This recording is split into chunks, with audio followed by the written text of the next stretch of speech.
Hey student, this is Pooja Bhosle here. So in today's lecture we are going to study the market structures. Okay, before that let's understand what is meant by market.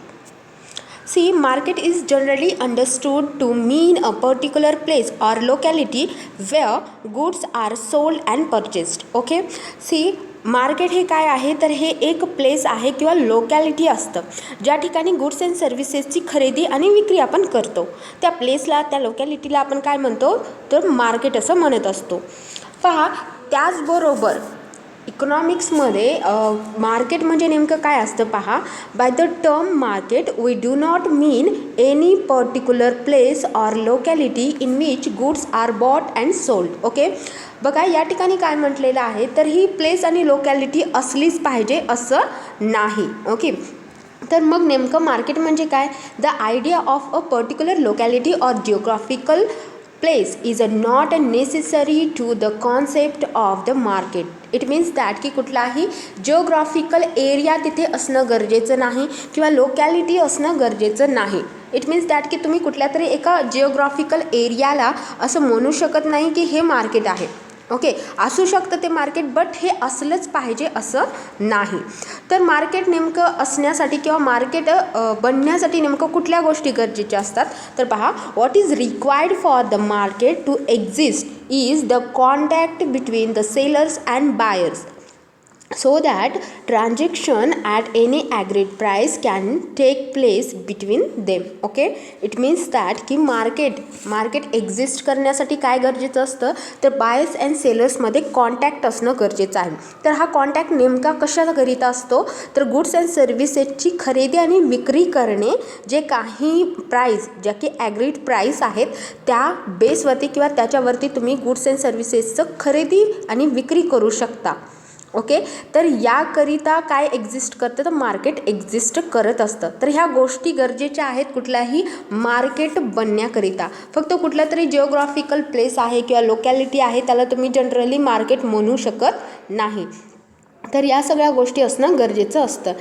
पहा, त्याचबरोबर the buyers and sellers may be spread over a whole town, region or country, but if they are in a close communication with each other, either through personal contact, exchange of letters, telegrams, telephones, etc., so that they can sell and buy a good on an agreed price, the market would be said to exist. It means that की market नेमकं काय असतं तर मार्केटमध्ये कुठल्या गोष्टी गरजेच्या आहेत तर तुमच्यामध्ये कॉन्टॅक्ट असणं गरजेचं आहे, राईट. त्याचबरोबर हे जे मार्केट आहे ते काय असू शकतं किंवा मार्केट हा छोटासा एरिया असतो, पर्टिक्युलर एरिया असतो असं नाही. त्या मार्केट म्हणजे टाऊन असू शकतं, रिजन असू शकतं, कंट्री असू शकते. ओके, बट त्या ठिकाणी कुठली गोष्ट गरजेची आहे तर close communication between buyers and sellers so that they can sell or buy goods and services. Okay, it means that की गुड्स अँड सर्व्हिसेसचं त्या ठिकाणी सेलिंग आणि परचेस करण्यासाठी हे गरजेचं आहे की त्यांच्यामध्ये कॉन्टॅक्ट असलं पाहिजे. बट तुम्ही जे काही गुड्स अँड सर्व्हिसेस त्या ठिकाणी खरेदी किंवा विक्री करताय ते ॲग्रीड प्राईसवरती करताय. ओके, तर या ठिकाणाला तुम्ही काय म्हणता मार्केट असं म्हणता. Further it is not worthy that because in market there is a close and free there is a close and free communication between various buyers and sellers. Price of a homogeneous commodity settled between different sellers and buyers tend to be the same. Okay, it means that की कुठल्याही मार्केटमध्ये जर product हा homogeneous असेल तर त्या ठिकाणी प्रत्येक सेलरला प्राईस ही सेमच चार्ज केली जाते किंवा प्रत्येक सेलरकडनं बायरसाठी सेमच प्राईस चार्ज केली जाते. ओके, तर हे काही सेटल झालेली त्यांची प्राईस असते त्यानुसारच तुम्ही हे सगळ्या या ठिकाणी गुड्सचं परचेसिंग आणि सेलिंग करू शकता. पहा, त्याचबरोबर कॉर्नॉट यांनी एक डेफिनेशन या ठिकाणी दिलेली आहे जे की आहे द फ्रेंच इकॉनॉमिस्ट. ओके, तर मिस्टर कॉर्नॉट हे जे फ्रेंच इकॉनॉमिस्ट आहेत त्यांनी काय म्हटलेलं आहे पहा. Economist understand by the term market not any particular market place in which things are bought and sold but the whole of any region in which buyers and sellers are in such a free intercourse with one another that the price of the same goods tend to be equality and quickly. Okay, it means that काय आहे market, तर market हे असं place आहे ज्या ठिकाणी goods and सर्व्हिसेसचं selling आणि purchasing केलं जातं. ओके, त्याचबरोबर या ठिकाणी बायर्स आणि सेलर्स यामध्ये कॉन्टॅक्ट किंवा फ्री इंटरकोर्स असतो, जेणेकरून प्राईस जी आहे गुड्सची ती काय तर इक्वल असते प्रत्येकासाठी. ओके, तर अशा प्लेसला आपण काय म्हणतो, मार्केट असं म्हणतो. तर मार्केटविषयी या ठिकाणी क्लिअर झाल्यानंतर आपण पाहूया market structure. See market structure किंवा मार्केट कुठल्या पद्धतीचं मार्केट आहे हे समजण्याकरिता काही पर्टिक्युलर गोष्टी या ठिकाणी आहे, ज्याला आपण क्रायटेरिया म्हणूया.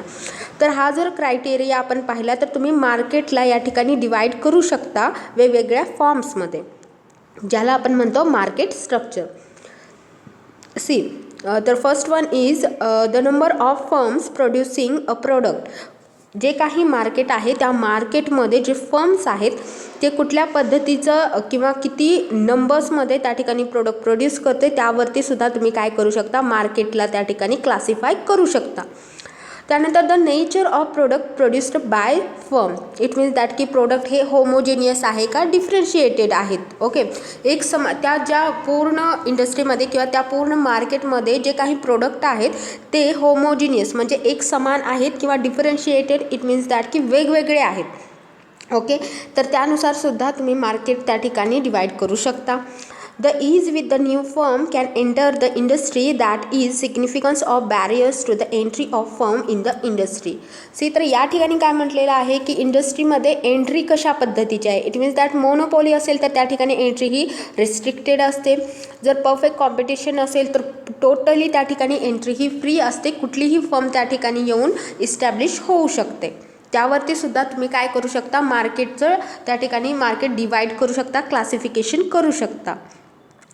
Then last one is the extent to which individual firm have control over the price of their product. Okay, it means that की त्या ठिकाणी असलेल्या ज्या फर्म्स आहेत, ज्या इंडिव्हिज्युअल फर्म्स आहेत, वेगवेगळ्या फर्म्स आहेत, तर त्या आपल्या प्रोडक्टचं प्राईस डिसाईड करू शकतात का किंवा करू शकत असतील तर किती प्रमाणामध्ये, यावरती सुद्धा तुम्ही काय करू शकता, त्या ठिकाणी त्या मार्केटचं स्ट्रक्चर तुम्ही डिफाईन करू शकता. तर मार्केट स्ट्रक्चरसाठी हा काही क्रायटेरिया दिलेला आहे ज्याच्या बेसवरती तुम्ही मार्केटचं क्लासिफिकेशन करू शकता. तर या सगळ्या क्रायटेरियानुसार आपण मार्केटचं क्लासिफिकेशन केलेलं आहे या क्रायटेरियाच्या बेसवरती. तर आपल्याकडे पहा कुठल्या कुठल्या पद्धतीचे मार्केट पाहायला मिळतात किंवा कुठल्या कुठल्या पद्धतीचे फॉर्म्स पाहायला मिळतात. First one is perfect competition, second one is imperfect competition. See imperfect कॉम्पिटिशनमध्ये आपण परत इम्परफेक्ट कॉम्पिटिशनला डिवाईड केलेलं आहे 3 वेगवेगळ्या टाईप्समध्ये. Monopolistic competition, pure oligopoly and third one is a differentiated oligopoly. Okay, तर प्युअर अँड डिफरन्शिएटेड ओलिगोपॉली हे दोन्ही एकत्र कन्सिडर केलं जातं. बऱ्याच बुक्समध्ये तुम्हाला अशा पद्धतीने पाहायला मिळू शकतं. त्यानंतर last one is a monopoly.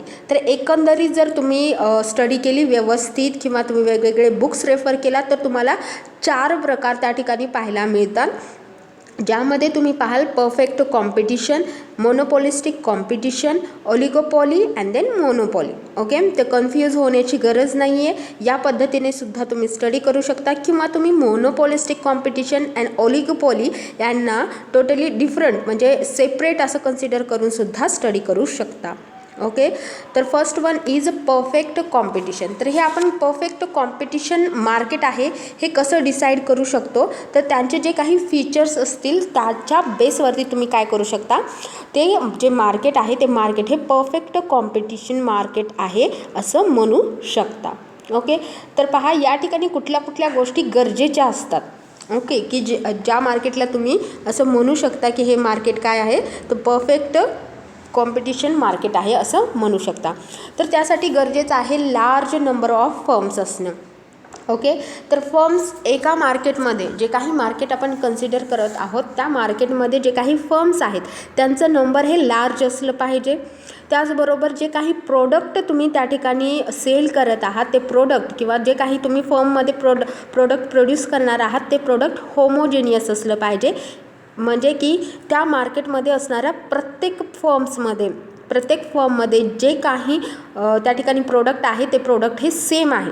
प्रत्येक प्रत्येक फर्ममधील प्रोडक्ट हे सेम आहे, होमोजेनियस आहे. ओके, त्यानंतर थर्ड आहे फ्री एंट्री अँड एक्झिट. या मार्केटमध्ये ओके, ज्या मार्केटची तुम्ही स्टडी करत आहात त्या मार्केटमध्ये जी एंट्री आहे, जे काही फर्म्स त्या मार्केटमध्ये एंटर करू इच्छितात, नवीन फर्म्स त्या मार्केटमध्ये येऊ इच्छितात, तर त्या सगळ्यांसाठी एंट्री ही फ्री असते. ओके, त्याचबरोबर ज्या पद्धतीने फ्री एंट्री आहे तर एक्झिटसुद्धा फ्री असते. त्या मार्केटला आपण म्हणू शकतो परफेक्ट कॉम्पिटिशन मार्केट. याच पलीकडे जर जाऊन बघायचं असेल थोडं डीपमध्ये, तर प्राईस इलास्टिसिटी ऑफ डिमांडसुद्धा तुम्ही स्टडी करू शकता. जर प्राईस इलास्टिसिटीचा जर तुम्ही या ठिकाणी विचार केला तर ती इन्फिनाईट असते. ओके, म्हणजे काय, तर खूप स्ट्रॉंग तुम्हाला या ठिकाणी प्राईस इलास्टिसिटी पाहायला मिळते. ओके, तर याच पद्धतीने आपण पाहिलं तर degree of control over price. तर या ठिकाणी जे प्राईस आहे त्याच्यावरती किती पद्धतीचं किंवा केवढं कंट्रोल असतं त्या ठिकाणच्या सेलर्सचं, तर ते नन आहे. म्हणजे कसल्याही पद्धतीचं कंट्रोल त्यांचं नसतं. या ठिकाणी ते प्राईस डिसाईड करू शकत नाहीत. तर अशा मार्केटला आपण म्हणतो परफेक्ट कॉम्पिटिशन. देन आहे इम्परफेक्ट कॉम्पिटिशन. त्यामध्ये आपण पाहूया मोनोपॉलिस्टिक कॉम्पिटिशन. तर मोनोपॉलिस्टिक कॉम्पिटिशन असण्यासाठी फर्म्स कशा असल्या पाहिजेत, तर नंबर ऑफ फर्म्स असल्या पाहिजेत. इट मीन्स दॅट की लार्ज नंबर ऑफ फर्म्स असणं गरजेचं आहे, like a perfect competition. But बदल कुठे आहे पहा या ठिकाणी, तर नेचर ऑफ प्रोडक्टमध्ये. आपण पाहिलं की परफेक्ट कॉम्पिटिशनमध्ये प्रोडक्टचं नेचर हे कसं आहे, होमोजेनियस. बट या ठिकाणी मोनोपॉलिस्टिकमध्ये प्रोडक्ट जे आहे ते काय असणार आहे, डिफरन्शिएटेड असणार आहे. Differentiated it means that which are close substitutes of each other. Okay, close substitute असणार आहेत एकमेकांसाठी. अशा पद्धतीचे प्रोडक्ट या ठिकाणी तुम्हाला पाहायला मिळतात. त्यानंतर पहा ease of entry into an industry. तर इंडस्ट्रीमध्ये जे फर्म्स आहेत त्यांची एंट्री कशी आहे, तर free entry. Okay, free entry in the sense that new firm can produce only close substitute. Okay, तर या ठिकाणी अशा पद्धतीच्या फर्म्सला एंट्री आहे जे की क्लोज सबस्टिट्यूट त्या ठिकाणी प्रोड्यूस करू शकतात. बट एंट्री जी आहे ती फ्री पाहायला मिळते. त्यानंतर प्राईस इलास्टिसिटी या ठिकाणी तुम्हाला लार्ज प्रमाणात पाहायला मिळते. ओके, लार्ज प्रमाणामध्ये प्राईस इलास्टिसिटी इकडे तुम्ही पाहू शकता. त्यानंतर degree of control over price. तर प्राईसवरती कंट्रोल थोड्या प्रमाणामध्ये सेलर्सचं असतं या ठिकाणी. त्यानंतर नेक्स्ट आहे प्युअर ऑलिगोपॉली. तर प्युअर ऑलिगोपॉली नेमकं काय असतं पहा, तर यामध्ये तुम्हाला असं पाहायला मिळतं की जे काही प्रोडक्ट आहेत, म्हणजे जे काही प्रोडक्टचं नेचर आहे ते तुम्हाला या ठिकाणी होमोजिनियस पाहायला मिळतं. ओके, कशा पद्धतीचं प्रोडक्ट आहे, होमोजेनियस. बट या ठिकाणी फरक तुम्हाला काय पाहायला मिळतो पहा, परफेक्ट कॉम्पिटिशन आणि प्युअर ऑलिगोपॉलीमध्ये काही प्रमाणामध्ये फरक आहे. That is why we have divided this type of markets. Okay, तर पहा फ्यू फर्म्स असतात. आपण परफेक्ट कॉम्पिटिशनमध्ये लार्ज फर्म्स पाहिलेलं आहे. प्रोडक्ट मात्र होमोजेनियसच आहे. देन एंट्री जी आहे ती बॅरियर्स टू एंट्री. काही प्रमाणामध्ये तुम्हाला या ठिकाणी बॅरियर्स पाहायला मिळतात. त्यानंतर प्राईस इलास्टिसिटी ही स्मॉल पाहायला मिळते. अँड जे काही कंट्रोल आहे प्राईसवरती ते थोड्या प्रमाणामध्ये इकडे तुम्हाला पाहायला मिळतं. Then differentiated oligopoly. डिफरन्शिएटेड ऑलिगोपॉलीमध्ये एकच फरक तुम्हाला पाहायला मिळतो, तो म्हणजे की प्युअर ऑलिगोपॉलीमध्ये फर्म्स फ्यू आहेत, या ठिकाणी फर्म्स फ्यू आहेत. बट जे प्रोडक्ट आहे ते प्युअर ऑलिगोपॉलीमध्ये होमोजिनियस आहे. मात्र डिफरन्शिएटेड ऑलिगोपॉलीमध्ये प्रोडक्ट हे डिफरन्शिएटेड पाहायला मिळतं, म्हणजे close substitute of each other. तर या पद्धतीचं तुम्हाला इकडे काय प्रोडक्ट पाहायला मिळतं. त्यानंतर एंट्री ही थोडीफार बॅरियर्स तुम्हाला इकडे पाहायला मिळतात. तर बॅरियर्स आहेत एंट्रीकरिता. त्यानंतर प्राईस इलास्टिसिटी स्मॉल आहे.